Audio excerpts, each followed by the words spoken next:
Take me just a minute to share my screen, so I apologize. All right, are you guys seeing it? Yes, I see a title slide, National Seed Strategy for Rehabilitation and Restoration. Awesome. All right. Well, thank you everyone for letting us be here today to speak about the National Seed Strategy. My name is Dziwulski, and I'm based in the headquarters Ecological Services Program in the branch of Recovery and Conservation Planning, where I work on a lot of national projects related to both candidate conservation and listed species recovery. And I'm also the newest headquarters ES lead for the National Seed Strategy. So I look forward to Patricia and other members of the Fish and Wildlife Seed Strategy team jumping in during this presentation as they see fit. And I think we'll go ahead and give everybody else a moment to introduce themselves who's on the team currently. Okay, fabulous. I'll get started. I'm Patricia DeAngelis. I'm a botanist in international affairs, and I'm the liaison to the Plant Conservation Alliance, which connection pre-existed the National Seed Strategy. And I'll do a roll call real quick. Let's continue with headquarters. I'm just going to look. Yeah, Dave?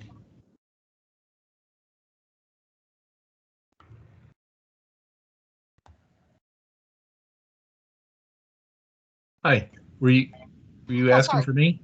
Yeah, I'm sorry. Could you just introduce yourself? Sure. Dave Walker, I'm the Farm Conservation Programs Coordinator for the Fish and Wildlife Service, and I am also a co-lead for the Federal Implementation Working Group for the National Seed Strategy, which represents all the other federal agencies that are working toward implementing the seed strategy. Okay, and I'll just call a few more names of the folks who are on our seed team. Mary, could you introduce yourself and where you're from? Sure. Hi, I'm Mary Holm. I'm with the Region 3 Partners Program, but stationed in East Lansing, Michigan. And I'm also the Great Lakes Restoration Initiative Pollinator Coordinator. Bye. Thanks. Okay, and she's our Region 3 rep on the seed strategy. Maggie.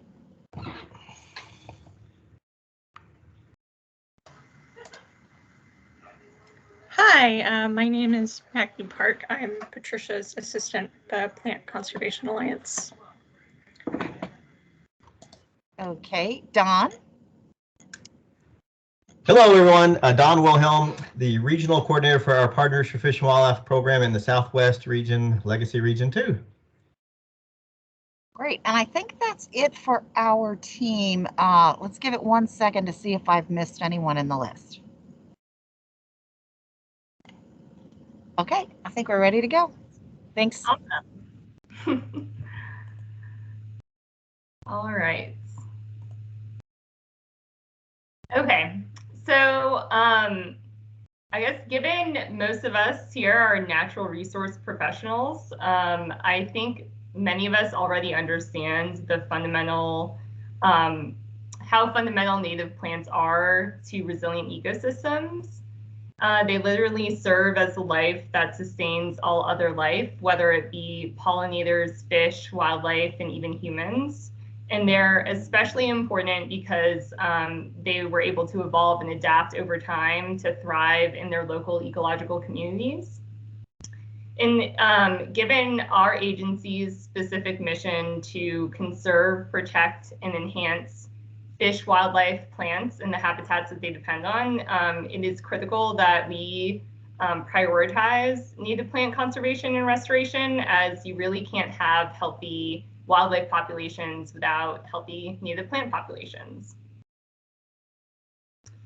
Unfortunately, though, there are a lot of stressors to native plant communities that have a potential to permanently alter our nation's natural ecosystems.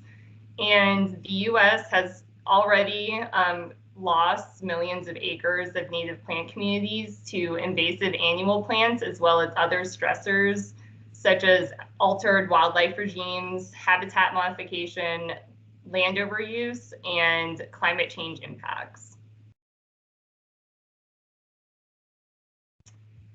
Luckily, though, our understanding and prioritization of native plants, their diversity and structure has been increasing over the past 20 years, with increased recognition by multiple different federal, state, and local agencies and academic institutions.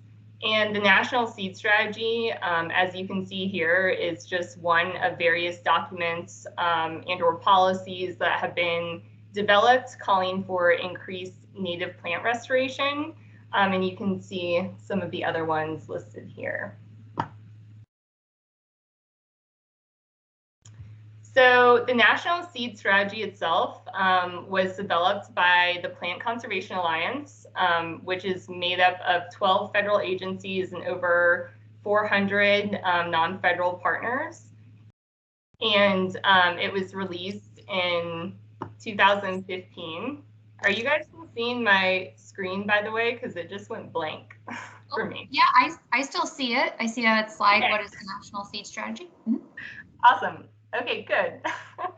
And the strategy's intent is to build a national coordinated network of native plant partners that are all working together to increase our nation's collection, propagation, storage, distribution, research, and restoration of native seeds and plants. So it's basically an attempt to unite all of the amazing native plant initiatives and partners across the US so that we're all moving forward together in our efforts for native plants. And one of the major drivers of the National Seed Strategy is national preparedness for future large-scale disturbances, which unfortunately are only becoming more popular or more prevalent, I guess, due to climate change. And to our knowledge, we are the only country that has a national seed strategy, which is pretty cool. So the National Seed Strategy does involve a wide variety of federal and non-federal partners. And this slide is just a small example of some of the federal partners that are currently involved.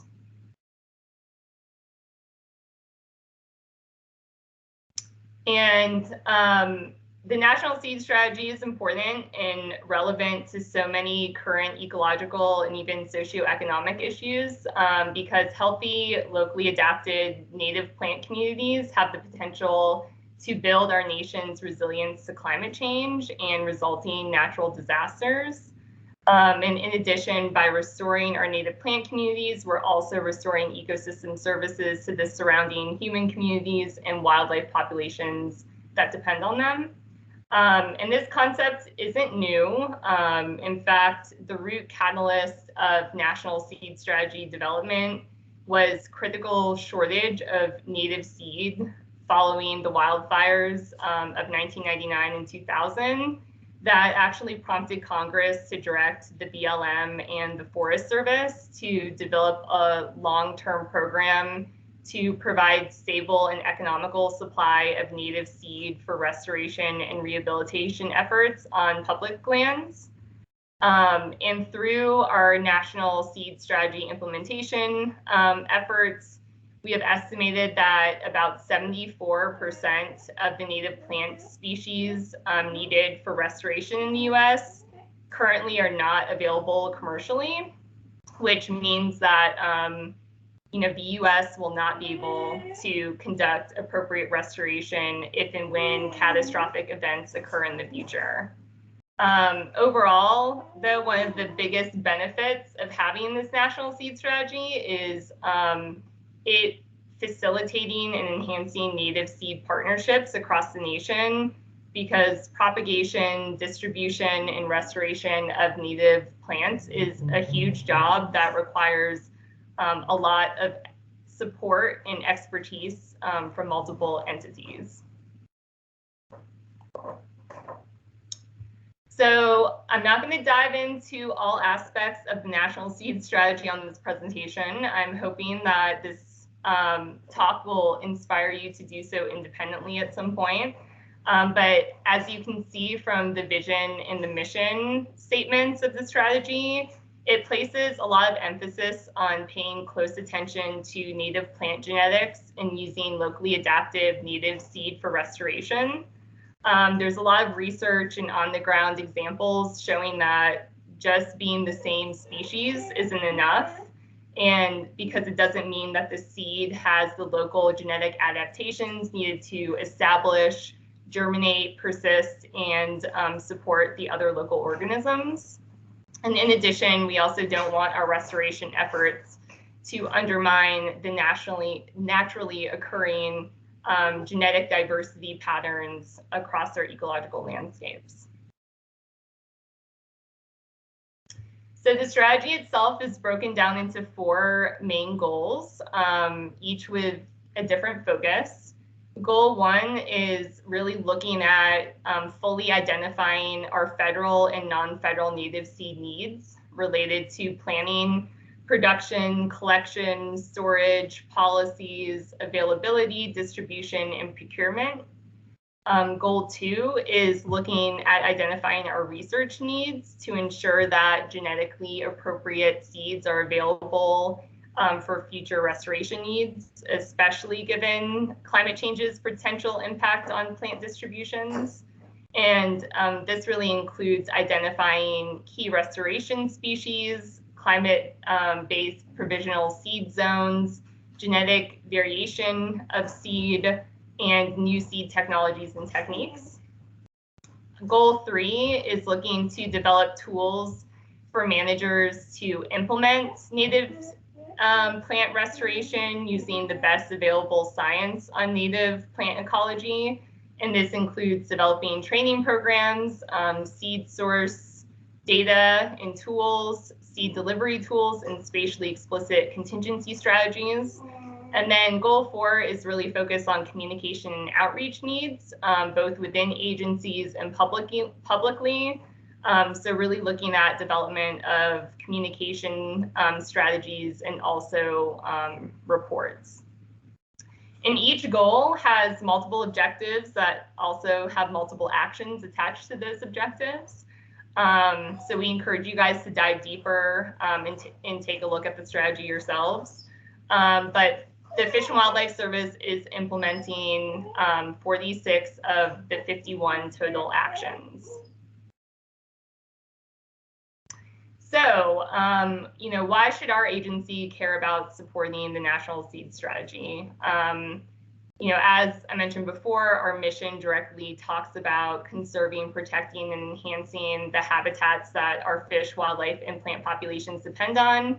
And native plant communities are an essential foundation for resilient habitats and ecosystems.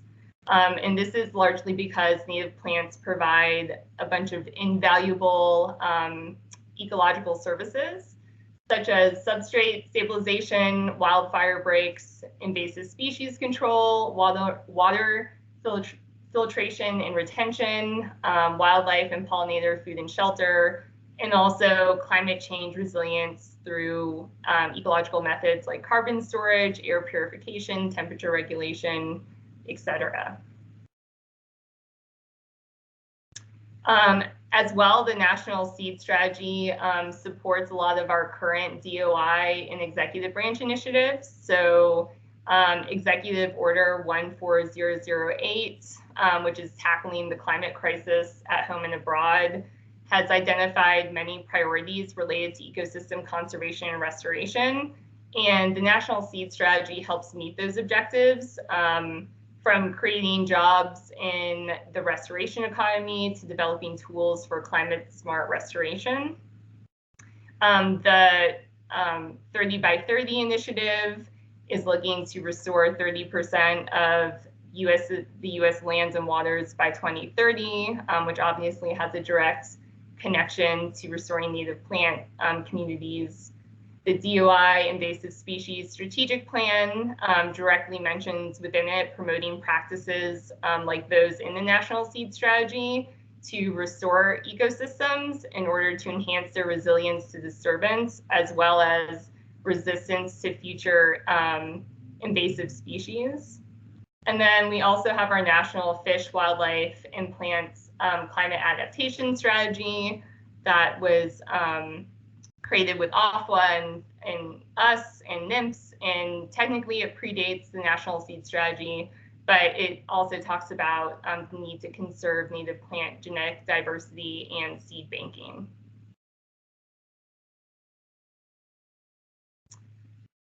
And then, as we've mentioned multiple times now, you know, the National Seed Strategy does directly relate to our mission, and because of that, it pretty much aligns with most of our programs, initiatives, and employee groups, including but not limited to, you know, our Endangered Species Act implementation, candidate conservation, wildlife refuge management, private land restoration efforts being conducted through Partners in Coastal, migratory bird conservation efforts that might be happening through the Migratory Bird Program or the joint venture programs, our National Pollinator Initiative, you guys, part of the At-Risk Species Co-op, our climate change, or not co-op, community of practice, sorry. And then we know that there's also some various grassland initiatives out there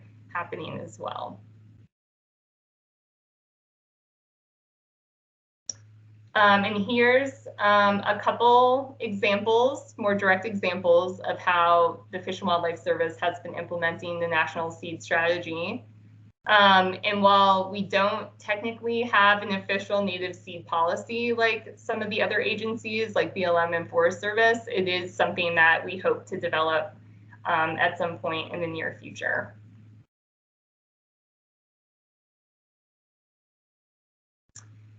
And here is some of the most recent events that have occurred regarding the National Seed Strategy for you guys to be aware of.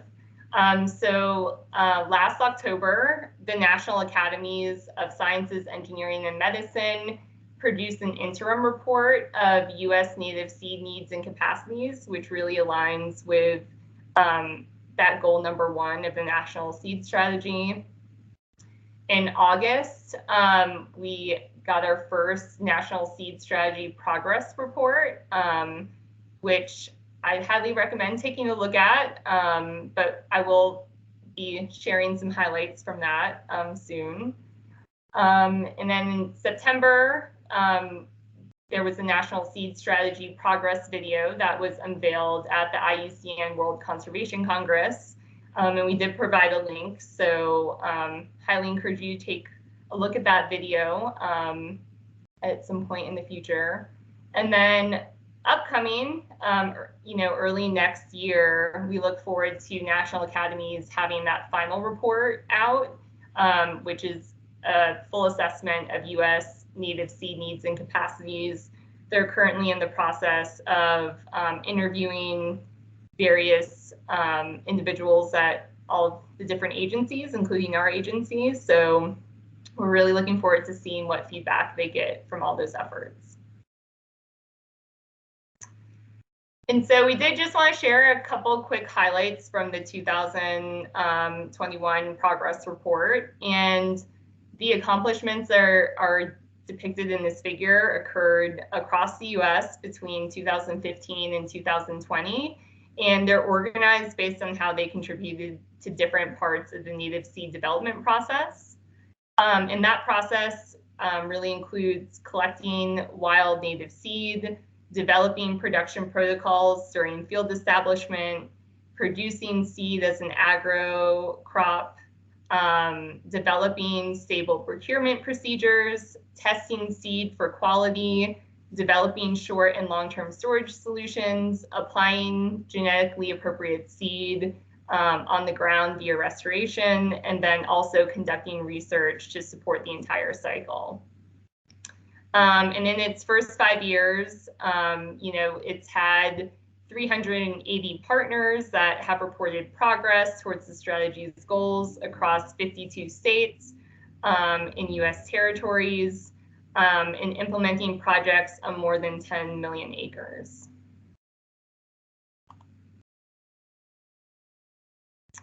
And also, here's a quick look at how the National Seed Strategy is doing at achieving its 4 goals. So you can see that a lot has really been going on in terms of research and tools and training development, with additional focus needed on identifying those native seed needs and availability needs, as well as increasing communication and outreach. And then this figure depicts what management priorities are currently driving the use of native plants and seed. And as you can see from the orange bar, that wildlife habitat and corridors are some of the biggest drivers of native plant and seed use across the US, which once again perfectly aligns with our mission. And you can actually go to page 39 of the progress report that highlights specifically everything that our agency has been doing to contribute to the National Seed Strategy. And, you know, our projects alone represent 30% of the total projects that were submitted for the National Seed Strategy progress report. And so the National Seed Strategy will be, you know, getting updated in the near future. And some of the areas that they're wanting to focus on in the future include expanding economic opportunities for farmers to grow native seed, engaging with tribes, increasing our botanical knowledge within federal agencies, developing regional seed hubs, increasing research, and also increasing public education and awareness. And we've listed here a couple ways if you're interested in getting involved with the National Seed Strategy, what we would recommend. First and foremost, please feel free to join the Fish and Wildlife Service National Seed Strategy team. Anyone and everyone is welcome, and we actually do not currently have representatives from regions 4, 5, or 7, so feel free to be the first. But yeah, I mean, we'd love to expand the team and get more knowledge out there and have more of us working together on this effort for our agency. You know, there's also the ability to join the Plant Conservation Alliance Federal Implementation Working Group, which also has some discussion lists that come out as well. And then, of course, you know, increasing your understanding of the National Seed Strategy. If you haven't had a chance to read through it at all, that would definitely be one of the first steps. But really being able to be aware of what it is and really bringing that knowledge to your programs and championing the importance of native seeds whenever possible is a very crucial way that you can support the effort. And that also means promoting cross-program and cross-regional communication about native seed efforts. And then whenever it is possible, we do recommend, you know, implementing proactive native plant restoration planning. You know, native seed collection takes time, typically 1 to 2 years, and oftentimes that seed needs to be farmed in order to produce large enough quantities for restoration, which then averages about 5 years per project. So advanced planning and budgeting is really critical when it comes to thinking about being prepared for native plant restoration.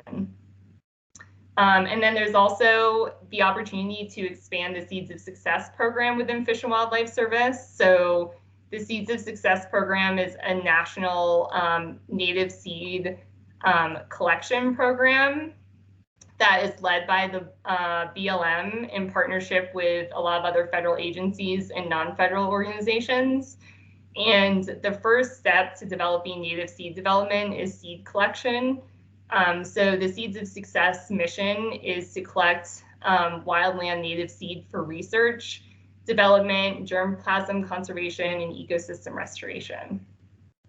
And then, of course, also, coordinate with your partners on native plant research efforts whenever possible, especially when it comes to genetics, site preparation, seed technologies, basically all of these things that can, give us the information that we need to better conduct native plant restoration. And so here's a quick overview of our, our national seed strategy contacts across the nation within our agency. And just for your understanding, the Fish and Wildlife Service National Seed Strategy Team is currently co-led by both the National Wildlife Refuge System and the Ecological Services Program, as obviously native plants are vital to both healthy refuge habitat and also recovery in threatened and endangered species, and sometimes they are threatened and endangered species themselves. But as I said before, we're always looking to broaden our participation, and we highly encourage fish and wildlife employees from any program to come and join the team. Once again, especially in those regions where we don't have anybody yet. So, but feel free to reach out to any of these people if you have any questions about the National Seed Strategy. And yeah, I think that's it. And there's our my contact information, Dave's contact information, and also Patricia's contact information. If you guys have any questions, we're always happy to answer them. Fabulous, thank you.